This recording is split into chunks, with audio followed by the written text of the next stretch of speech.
উত্তরের জেলা দিনাজপুরে শুরু হয়েছে বোরো ধান কাটা ও মাড়াই। তবে বাজারে ধানের দাম না থাকায় লোকসান গুনতে হচ্ছে চাষিদের। এ নিয়ে বিস্তারিত জানাতে হিলির বোরো ধানের মাঠ থেকে সরাসরি যুক্ত হচ্ছেন সহকর্মী সোহেল রানা। সোহেল, জানাবেন বোরো ধান কাটা এবং মাড়াইয়ে কেমন জমে উঠেছে দিনাজপুরে এবং ধানের দাম নিয়ে চাষিদের বক্তব্য কি, বিস্তারিত বলবেন।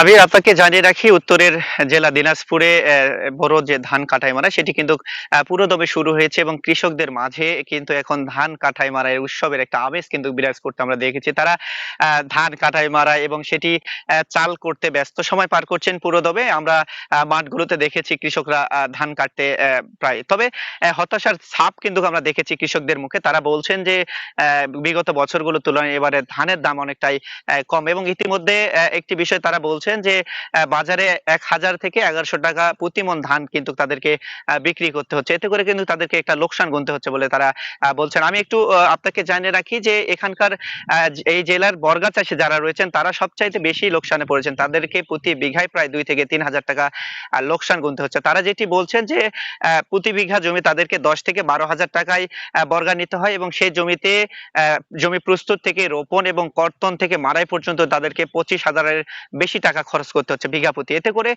ধান ফলন আসছে তাদেরকে ২০ থেকে ২১ মণ এবং সেটি বাজারে বিক্রি করলে, বর্তমান বাজার মূল্যে বিক্রি করলে সে দাম তাদের পড়ছে ২০,০০০ থেকে ২২,০০০ টাকা পর্যন্ত এবং সেখানে কিন্তু একটা লোকসানের পার্থক্য প্রায় ২-৩,০০০ টাকা থেকে যাচ্ছে। এই যে লোকসানের ঘানি তাদের মাথায় কিন্তু থাকছে এবং তারা বলছেন যদি সরকারি যে মূল্য ১২৮০ টাকা মূল্য নির্ধারণ করা হয়েছে ধানের দাম, সেটি যদি কৃষক পর্যায়ে প্রভাব পড়ে তাহলে হয়তো কিছুটা লোকসান তারা কাটিয়ে উঠতে পারবে, এমনটি কিন্তু তাদের একটা প্রত্যাশা কিন্তু রয়েছে। আবির, সব মিলিয়ে বলা চলে আবির যে উত্তরের জেলা দিনাজপুর যেটি, এখানে এবারে ১,৭৪,৫১০ হেক্টর জমিতে বোরো ধানের আবাদ হয়েছে এবং সেখানে চাল উৎপাদনের লক্ষ্যমাত্রা কৃষি বিভাগ ধরেছে প্রায় ৮ লক্ষ মেট্রিক টন চাল উৎপাদনের লক্ষ্যমাত্রা ধরা হয়েছে এবং এবারে ফলনও ভালো হয়েছে আবহাওয়া ভালো থাকবার কারণে, যার কারণে কৃষকের মুখে ফলনের দিকে হাসি থাকলেও দামের দিকে একটা হতাশার ছাপ রয়েছে। তাদের দাবি দ্রুত সরকার যাতে কৃষকদের কথা চিন্তা করে ধানের দামটি কিভাবে বাড়ানো যায়